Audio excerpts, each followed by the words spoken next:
अंतरराष्ट्रीय युवा विद्वान, जैन दर्शन में यूनिवर्सिटी टॉप व गोल्ड मेडलिस्ट, जैन सिद्धांत एवं न्याय विषयों को सरलता से समझाने वाले, यूएसए, इंग्लैंड, ऑस्ट्रेलिया आदि अनेक देशों में जैन धर्म की महती प्रभावना करने वाले, पंडित टोडरमल पुरस्कार, युवा विद्वत रत्न आदि अनेक पुरस्कारों से सम्मानित मूर्धन्य विद्वान डॉक्टर संजीव कुमार गोधा, जयपुर द्वारा जानिए धर्म का मर्म।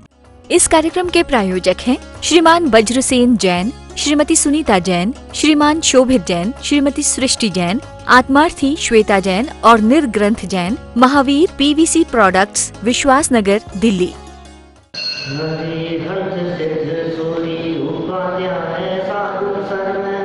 अर्थ के प्रकाशी मांगलिक उपकारी है, तिनको स्वरूप जान राग से भरी जो भक्ति, काय को नमाई स्तुति को ऊंचाई है।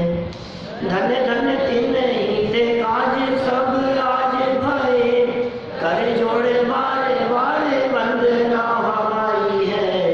मंगल कल्याण सुख सो हम चाहते हैं, हो मेरी ऐसी दशा जैसी तुम धारी है, हो मेरी ऐसी दशा जैसी तुम धारी है, हो मेरी ऐसी दशा जैसी तुम धारी है।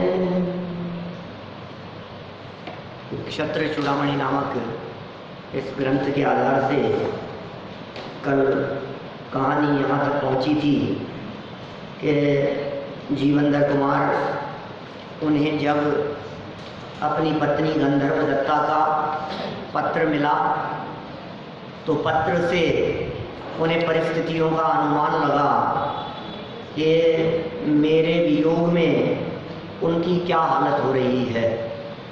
गंधर्व दत्ता ने स्वयं का उल्लेख न करके गुणमाला का उल्लेख किया। इसके आधार पर नीतिकारों ने यह बात कही कि समझदार व्यक्ति अपने आप के बारे में कुछ नहीं कहते, अपने बारे में कुछ कहना हो तो दूसरे के माध्यम से कहलवाते, और दूसरे के माध्यम से भी ये नहीं कि ये कह रहे हैं, और दूसरे के माध्यम से भाव व्यक्त कर देते हैं, और जो समझदार होता है वो समझ भी जाता है। ये सब बातें यहाँ चल रही थी। देखिए आप कुछ और आगे बढ़ाते हैं हम बात को। 25 नंबर का श्लोक है आगे, 25 तो हो गया, 26 नंबर का श्लोक। राग की विशालता का विस्तार हो, क्या कह रहे हैं राग कितना विशाल है और उसका विस्तार कितना है, यह बात इस 26 नंबर के श्लोक में कहते हैं। वैवाहिक गृहस्थाश्च यातस्थुरनुजं भृशं, बन्धुर्बन्धौ च बन्धो हि बन्धुता चेद वंचिता। फिर राजा दृढ़मित्र माने जीवनधर के ससुर, राजा दृढ़मित्र थे ना जहाँ भी आए हुए हैं ये, उनके घर में रहने वाले पुरुषों ने जीवनधर कुमार के छोटे भाई नंदाढ़ को आकर चारों तरफ से घेर लिया। कौन आ गया ये? आयुचाला में आ गया। अचानक कहाँ से चला आया ये आदमी? क्योंकि अनजान व्यक्ति था, कोई जानता नहीं था, और जीवनधर कुमार से क्या रिलेशन है इस बात का कुछ पता नहीं था। चारों तरफ से आकर के उसे घेर लिया गया। निश्चय से यदि अकृत्रिम निष्कपट बंधुता हो तो बंधु के बंधु में भी प्रेम हो जाता है। कितनी सुंदर बात कह रहे हैं। वास्तव में देखो ये बहुत प्रसिद्ध कथन है कि नीचे लिखा ही है, यद्यपि पढ़ने में आ गया, देखिए सरल अर्थ पढ़ता हूँ आगे। जीवनधर कुमार के ससुराल पक्ष के लोग भी नंदाढ़ के साथ अतिशय प्रीति का व्यवहार करने लगे, क्योंकि निष्कपट बंधुत्व का भाव हो तो संबंधियों से भी प्रेम भाव उत्पन्न हो जाता है। यहाँ तो उन्हें पता लग गया कि ये इनके भाई हैं, इसलिए घेर लिया। विशेषार्थ मित्र के मित्र भी अपने मित्र होते हैं, मित्र के मित्र भी मित्र होते हैं। मामा जी के मामा जी को भी मामा जी कह करके पुकारा जाता है, ऐसा है ना। और मामा जी के दोस्तों को भी मामा जी कहा जाता है। जगत जगत में ऐसा ही स्वरूप है। मित्र के मित्र तो मित्र होते हैं और मित्र के शत्रु भी शत्रु होते हैं। ये निष्कपट प्रीति का ऐसा प्रभाव होता है। मित्र के शत्रु भी अपने शत्रु होते हैं। इतना ही नहीं, अपने शत्रु के शत्रु भी अपने मित्र होते हैं। कोई अपना दुश्मन हो, उसका जो दुश्मन है वो मित्र हो जाएगा अपना। दुश्मन के दुश्मन भी मित्र हो जाते हैं और दुश्मन के मित्र भी दुश्मन हो जाते हैं। मित्र के शत्रु भी शत्रु होते हैं, मित्र के मित्र भी मित्र होते हैं। ये निष्कपट भाव से यदि परिणाम ऐसे हो तो इसी प्रकार का देखा जाता है। देखिए, अपने निकट के प्रिय संबंधी के संबंधियों से भी उसी प्रकार का लौकिक व्यवहार होता ही है।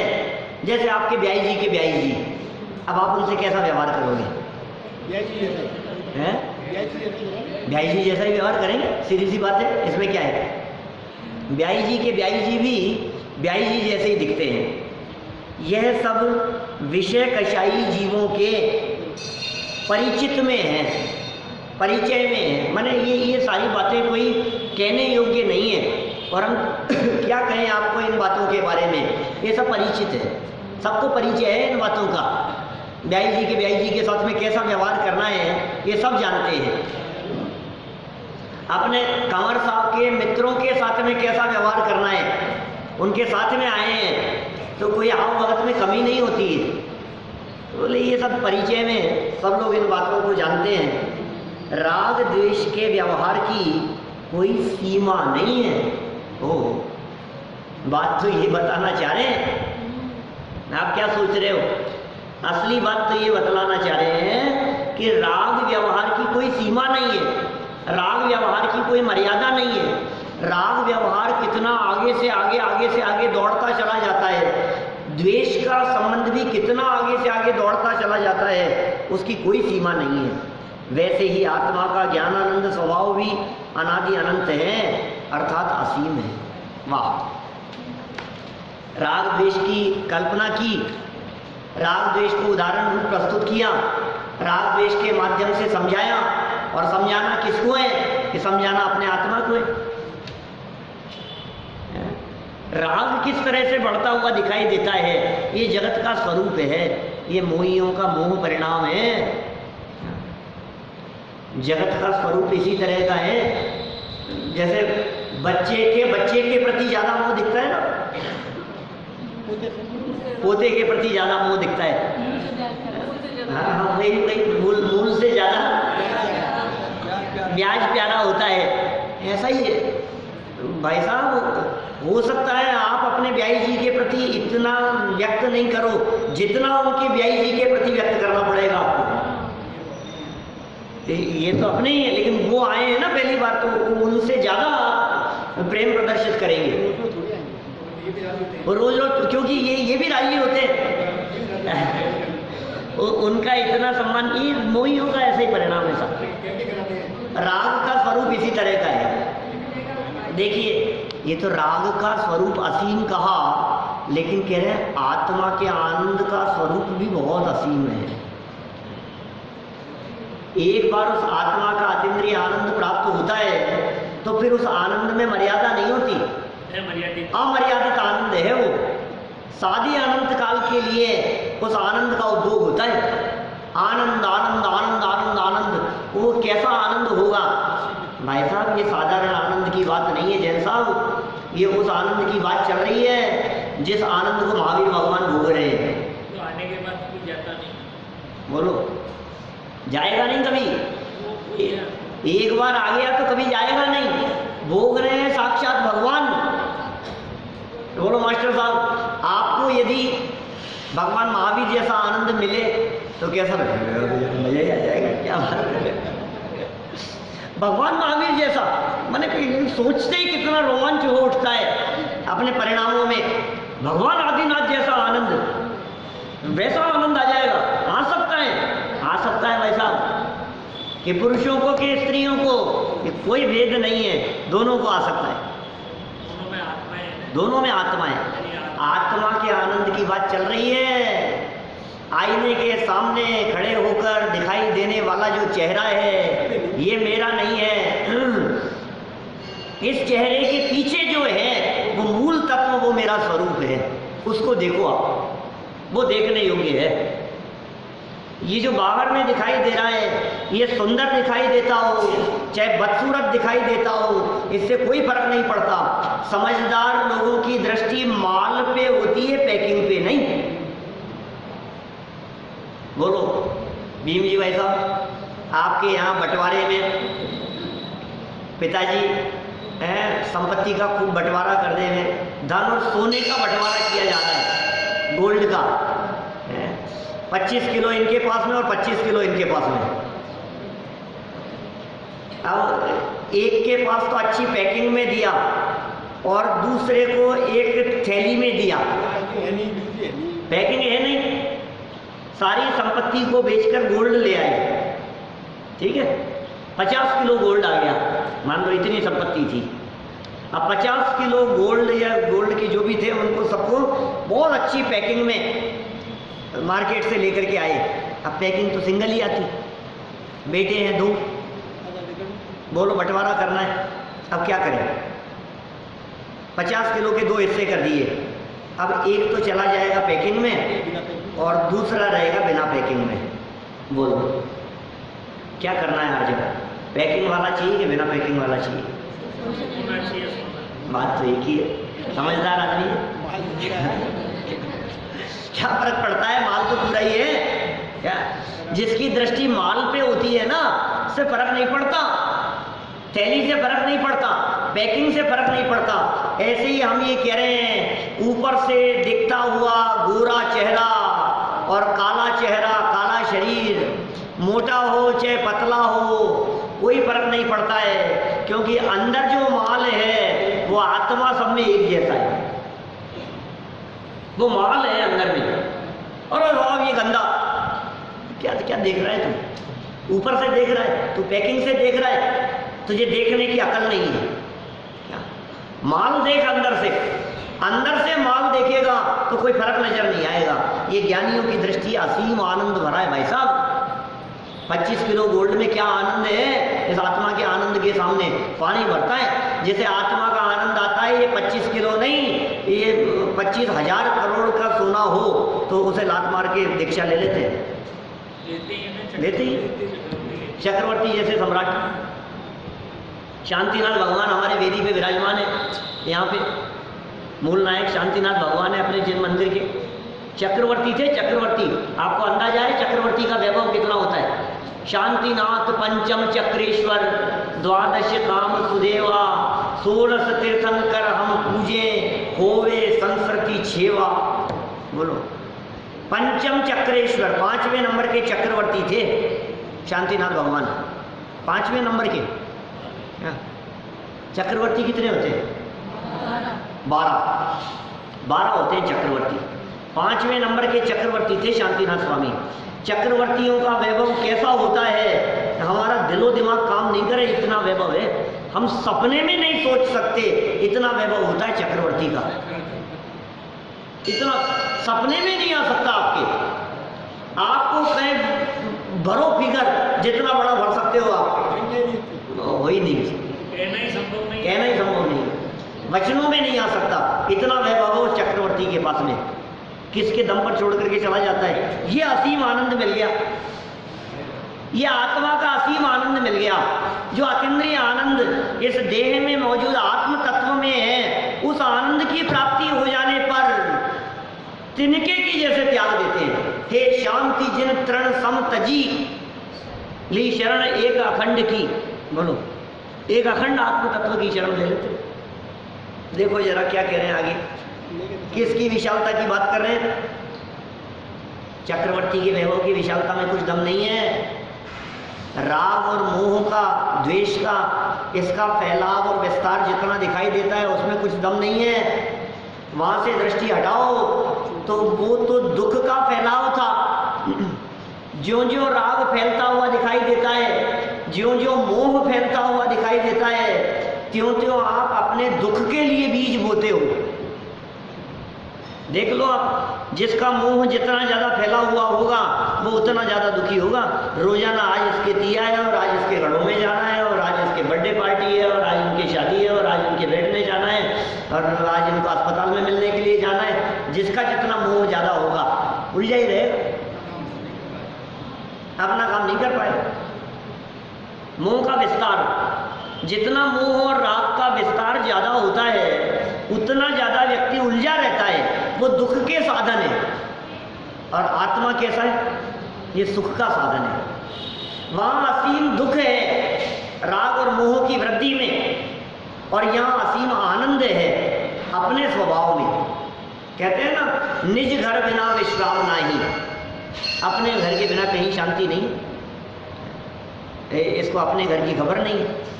निज घर नाही पहचाना जी, अपने घर को पहचाना नहीं, इसलिए अशांत बना रहता है। तो शांति कहाँ मिलेगी बताओ? जहाँ है अपने में है, पर को अपना मान लिया इसलिए दुखी बना रहता है निरंतर। चलिए, तो ये बात कहाँ तक आ गई? उनको घेर लिया था, मित्र के मित्र मित्र हो गए।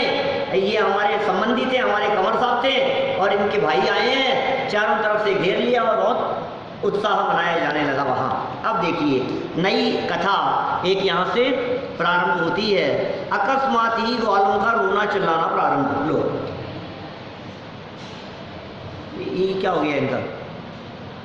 ये कहाँ से आ गए ये ग्वाले? कहानी है, जो भी होगा रोने लग गए ग्वाले। एक तो वो थे पहले जिनकी चुरा करके ले गए थे ग्वाले, ग्वालों की गायों वगैरह को चुरा करके ले गए थे दूसरे लोग। बीच में ऐसी घटनाएं आई थी और जीवनधर कुमार ने छुड़ाया था।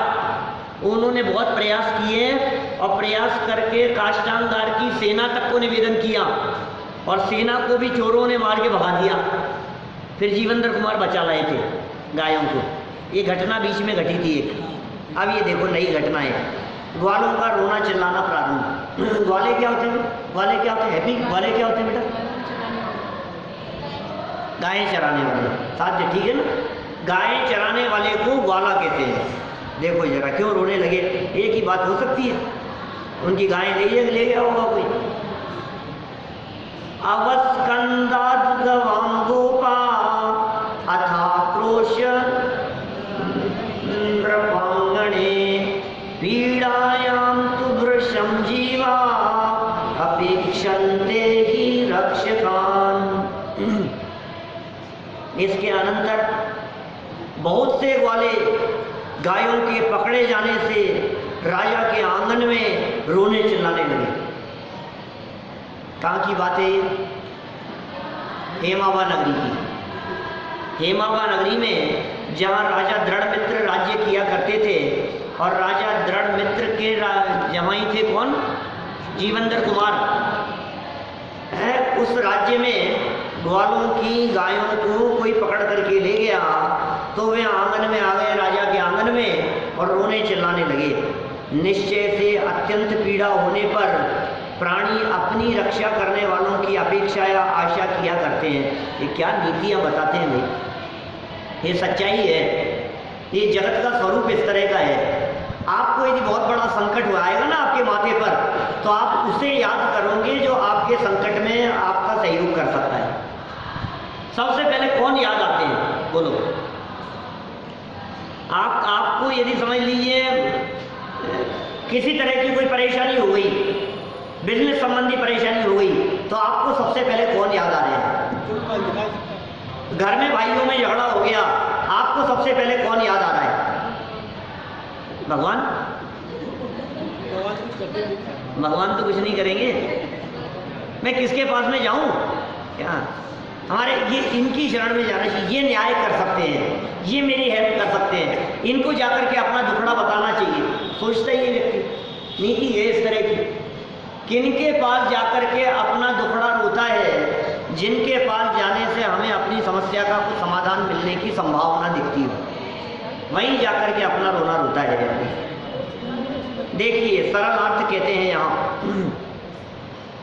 कुछ दिनों पश्चात अनेक ग्वाले एक साथ राजभवन के सामने आकर अपनी गायों की चोरी हो जाने से रोने चिल्लाने लगे, क्योंकि जीवन में जब अपने पर आपत्ति आती है तब मनुष्य रक्षकों की अपेक्षा करता ही है।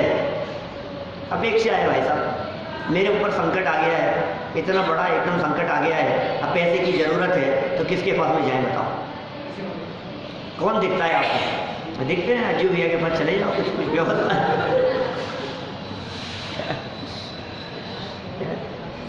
क्या लगता है आपको? तो आप एकदम निगाह दौड़ा करके देखते हो, भाई साहब ये संकट दिख रहा है, अभी कहाँ से व्यवस्था करूँ, ये तो माथे पे ऐसी समस्या आ गई है, अब कौन दिखता है बताओ? अब ऐसा थोड़ी लगेगा कि मास्टर जी के पास चले जाओ, तो लगता है कि यार मास्टर जी के पास, हाँ यदि ये पता लग जाए इनके पास रिटायरमेंट का पैसा आया है, अच्छा तब तो फिर सोच सकते हो कि शायद ये अभी कुछ हेल्प कर दें अपनी। माने तुरंत आपका दिमाग में तुरंत क्लिक करता है कि यार इस समय में, इस कंडीशन में ये व्यक्ति मेरी हेल्प कर सकता है। विशेषार्थ जब सुख सुविधाओं से सहित निर्विघ्न जीवन यापन सहजता से होता रहता है, तब मनुष्य न तो इष्ट मित्रों का स्मरण करता है और न भगवान का। कौन किसे याद करता है? अनुकूलताओं में कोई किसी को याद नहीं करता है, जब संकट आता है तो अपने याद आते हैं, आपत्ति के समय याद आते हैं।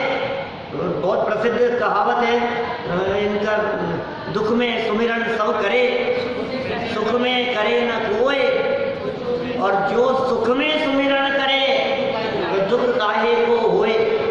आज जो याद होनी चाहिए लाइन है, दुख में सुमिरन सब करे, सुख में करे न कोई, और जो सुख में सुमिरन करे दुख काहे को होए। सबको याद है क्या क्या मतलब क्या है इसका? दुख में सुमिरन माने क्या चीज है? भगवान का स्मरण, भगवान को याद करना, उसे कहते हैं सुमिरन। दुख में सब याद करते हैं भगवान को, हे भगवान बचा लो। भाई साहब आप ही बचा सकते हो, बस मैं तो आपके पास में आ गया, राजा के चरणों में आकर के पड़ गए, आप ही हो हमारी रक्षा करने वाले।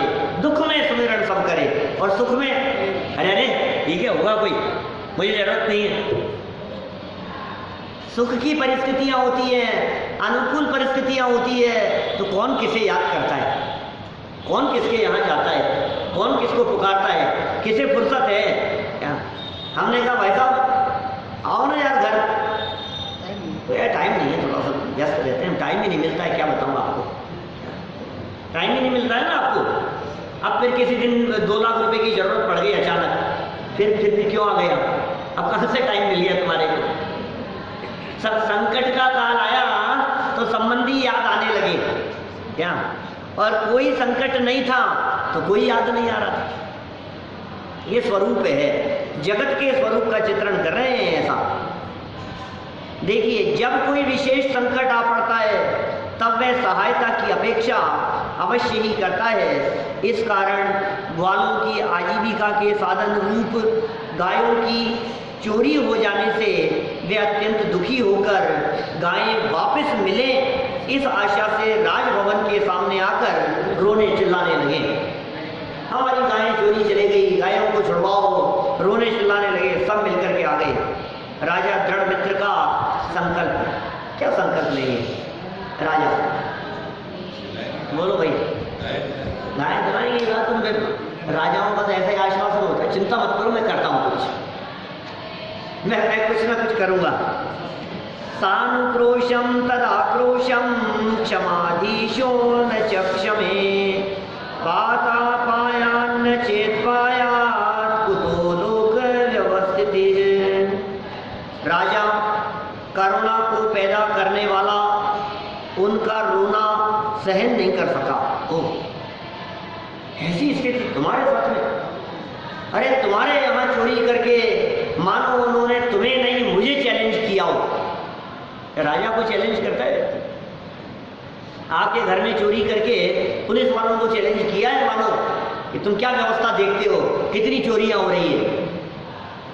चोरियां होती है साहूकारों के घरों में क्या, और अधिकारी लोग खिंचाई करते हैं थानेदार की। क्या होता है बताओ, ये क्या हो रहा है तुम्हारे इलाके में? ऐसा हम क्या करें, हमारे थोड़ी ना चोरी हुई थाने में से, चोरी तो आप जिम्मेदारी तुम्हारी है।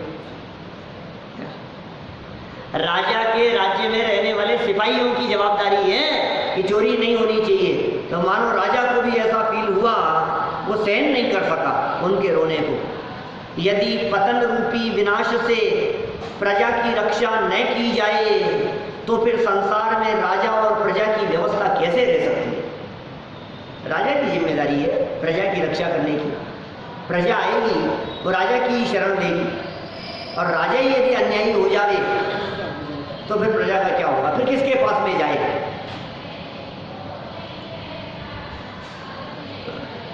देखो क्या कहते हैं आगे सरल अर्थ में, ग्वालों का अतिशय करुणापूर्ण रुदन राजा दृढ़मित्र को सहन नहीं हुआ। उन्होंने तत्काल ही चोरों से ग्वालों को उनकी गायें वापस दिलाने का संकल्प किया, क्योंकि यदि राजा ही अपनी प्रिय प्रजा के दुख का निवारण न करे तो लोक व्यवहार कैसे चलेगा? देखिए यहाँ तो राजाओं के माध्यम से नीतियाँ बतलाई जा रही है कि राजा ही ये नहीं करेगा तो कौन करेगा। लेकिन प्रत्येक फील्ड में आप भी अपने क्षेत्र के राजा हैं। क्या साहब, आपके यहाँ जो कर्मचारी काम करते हैं आप उनके राजा हैं। आपके घर में जो नौकर काम करते हैं आप उनके राजा हैं। आप अपने घर के मुखिया हैं तो आप उनके राजा हैं। आप समझ रहे हैं? आपकी जवाबदारी है घर में शांति कैसे रहे। आपकी जवाबदारी है कि हमारे अधीनस्थ काम करने वाले कर्मचारियों में सामंजस्य किस प्रकार बना रहे।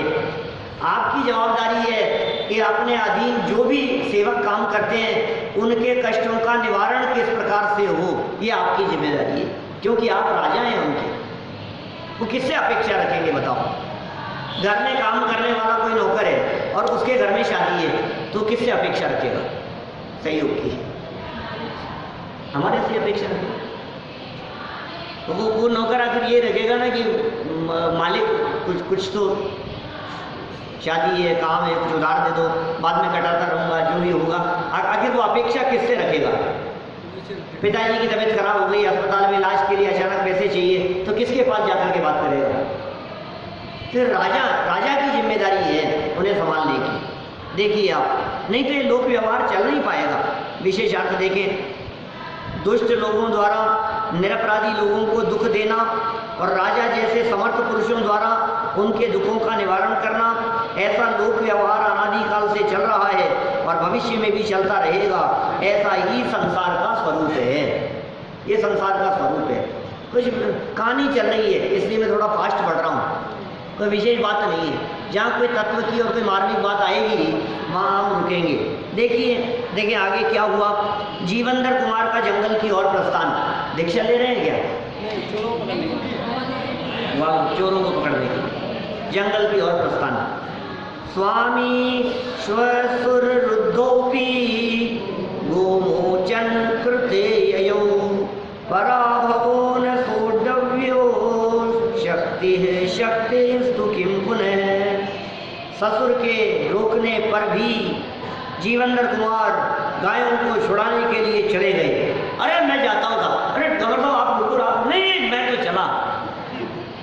क्या लगता ही है ना क्या भाई, इनको क्या भेजे यार, कमार साहब है वो तो चले जाएंगे, अपने कोई सिपाहियों को भेज देते हैं अभी। लेकिन जीवनधर कुमार तो चले ही गए। निश्चय से जब असमर्थ पुरुषों से भी तिरस्कार सहन नहीं होता है तो समर्थ पुरुषों का तो फिर कहना ही क्या है। अर्थात वे तिरस्कार कैसे सहन कर सकते हैं? कभी भी नहीं सह सकते। माने देखो, जीवनधर कुमार को भी समर्थ थे जीवनधर कुमार, उन्हें भी इस बात का फील तो हुआ ही कि यार हमारे यहाँ के राजा के राज्य में ये राजा का अपमान है। ऐसा ये चोरी करके चले गए, गायें चुरा करके ले गए, ये अपमान बर्दाश्त नहीं हुआ। समर्थशाली थे। देखिए, उक्त समाचार सुनते ही जीवंदर कुमार ने गायों को चोरों से छुड़ाने हेतु ससुर के रोकने पर भी तुरंत ही जंगल की ओर प्रस्थान किया। यह उचित ही है, क्योंकि अपने तिरस्कार को असमर्थ जन भी सहन नहीं कर पाते, तो फिर समर्थ पुरुष कैसे सहन करेंगे। सामर्थ्यशाली है, तिरस्कार बर्दाश्त नहीं होता है। तिरस्कार बहुत खतरनाक चीज होती है। क्या व्यक्ति सब सहन कर सकता है, लेकिन तिरस्कार सहन नहीं कर सकता। क्या भूख सहन कर सकता है, भोजन की व्यवस्था नहीं हो तो बर्दाश्त कर सकता है। क्या भैया, बस लेकर के जाए, रास्ते में खराब हो जाए, सब बर्दाश्त कर सकता है। भोजन अच्छा नहीं मिले तो बर्दाश्त कर सकता है, मिले ही नहीं तो भी बर्दाश्त कर सकता है, लाइट चले जाए तो गर्मी बर्दाश्त कर सकता है, सारी बातें बर्दाश्त कर सकता है। लेकिन अपमान बर्दाश्त करना ये बहुत कठिन काम है। इसके लिए बहुत ज़्यादा पुरुषार्थी व्यक्ति चाहिए। अपमान बर्दाश्त नहीं होता है, तिरस्कार बर्दाश्त नहीं होता। आप छोटे से बच्चे का भी तिरस्कार करके आप काम करा करके देख लो, आप नहीं करेगा।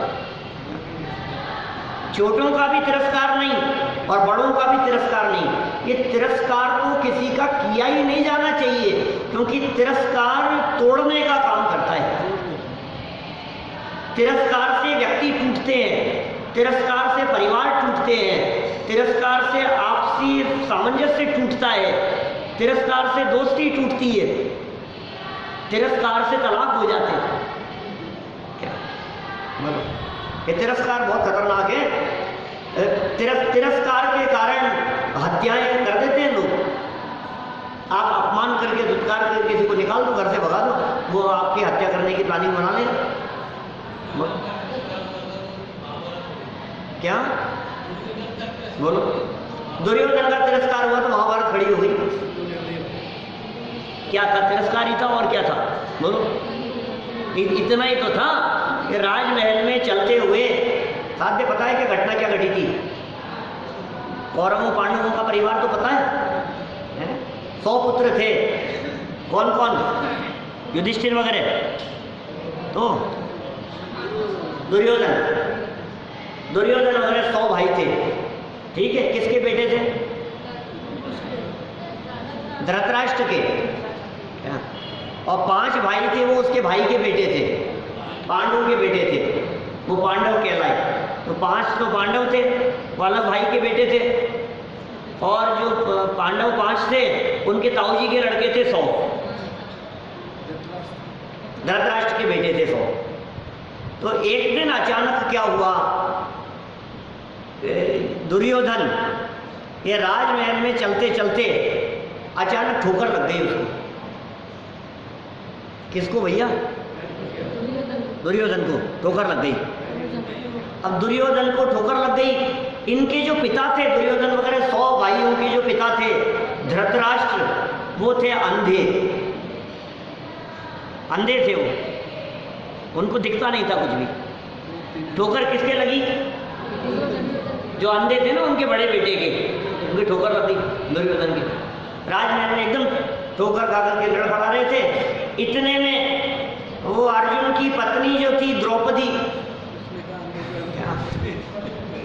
वो तुरंत एकदम उसके मुंह से निकल गया, अंधों के पुत्र अंधे, कुछ भी ऐसा कोई वाक्य इसी तरह का। पिताजी अंधे थे ना उसके, इतना सा वाक्य निकल गया। ऐसा अपमान महसूस हुआ दुर्योधन को, ऐसा अपमान महसूस हुआ कि बस फिर क्या था, अब तो षड्यंत्र रचता चला गया, अब तो योजनाएं बनाता चला गया। पूरी महाभारत खड़ी हो गई इस वाक्य के पीछे। ये तिरस्कार कैसे किया जाता है? बोलो, तिरस्कार कैसे होता है? तिरस्कार में सबसे बड़ा कारण बनता है जबान, वचन। इसलिए वचनों की बहुत बड़ी कीमत है। आप वचनों को बहुत संभल करके बोलिए, संभाल करके वचनों का प्रयोग कीजिए। आपकी भाषा सदा काल अच्छी होनी चाहिए, क्योंकि बातों का ही खेल है सारा का सारा। आप बातों ही बातों में सामने वाले व्यक्ति को अपना बना सकते हो, और बातों ही बातों में उसे दुश्मन बना सकते हो। आपने बात ऐसी कह दी कि जिंदगी भर के लिए आपका दुश्मन हो गया और आपने बात ऐसी कह दी क्या कि वरमाला डालने को तैयार हो गया। बात का ही तो झगड़ा है और क्या है। आप देख लो जितने जगह पर झगड़े दिखाई देते हैं सारे झगड़े बात के ही हैं जैन साहब। इस कार्यक्रम के प्रायोजक हैं श्रीमान वज्रसेन जैन, श्रीमती सुनीता जैन, श्रीमान शोभित जैन, श्रीमती सृष्टि जैन, आत्मार्थी श्वेता जैन और निर्ग्रंथ जैन, महावीर PVC प्रोडक्ट्स, विश्वास नगर, दिल्ली।